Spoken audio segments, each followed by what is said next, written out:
موسی علیہ السلام ته وخزر راغله وسره کېناسته. موسی علیہ السلام ته وی ډېره عظیمه ګناه مې کړې، توبه وباسم الله به مې معاف کی کو معاف مې نه کی. موسی علیہ السلام ودل قصه راته او قصه قصه ده ویل ډېره لویه ګناه مې کړې، ډېره سنگینه ګناه مې کړې. نو موسی علیہ السلام ودل ته خبر وکړه زب الله ته دعا وکم الله ته وایم الله بستا ګناه معاف کی. اخذ ورته وی خو وخت چې ما سو ګناه کړې. دا اخذ ورته وی زما د شرابو کاروبار دی، ز شراب نه چوڑوم، ز شراب خلق لور کوم، ز شراب خرصوم. نو موسی علیہ السلام ودل خمخ کی بیا څه شوی دی ویل یو ظلمي د دې شراب په دې کارخانه کې چې کوم ځای کې شراب جوړوم دلته مې د یو کس سره زنا وکړه.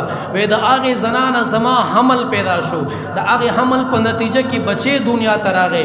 ویل ما د شرم د وجنا د پیغور د وجنا چې قوم سپکېږي، نسب سپکېږي، خاندان سپکېږي، ویل ما هغه ماشوم بچې حلال کو، ما هغه ذبح کو. وی بیا د دې ویرې نه چې دا بهر گزاروم بوی بو کې خلک به خبر شي چې دا کار چا کړی. ویل هغه ماشوم مې راواغسو او د شرابو یو چاټۍ کې مې واچو، د شرابو سره مې د هغې د بدن دا غوښې ختمې کړلې.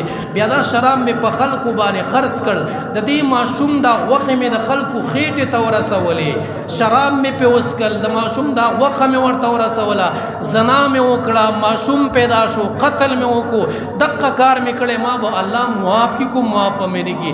موسی علیہ السلام ورته پاسه زما د خوا نه دومره عظیمه ګناه دې کړې دا نه چې عذاب راشي ستا د وجې نه الله مام تباه او برباد کړي، ستا د وجې نه عذاب موږ ته راورسېږي، پاسه زما د خوا نه. دا ښځې چې یو څو قدمونه واغېستل حضرت جبریل راغی موسی علیہ السلام ته وی د دې نه درته سنګینه ګناه وښایم، د دې نه لویه ګناه.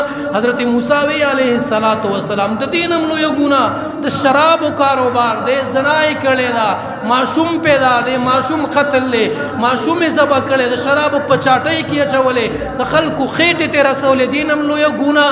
هغې ورته لا وویل د دې نه لویه ګناه او لوی نحوست او لوی سپېروالی د الله په نزد د بېلمازه انسان دی چې مونځ نه کوي. د مفتي خان آغا هاشمي صاحب د هر قسمه بیانونو ترلاسه کولو لپاره زموږ چینلونه در سره لایک او سبسکرایب کړئ.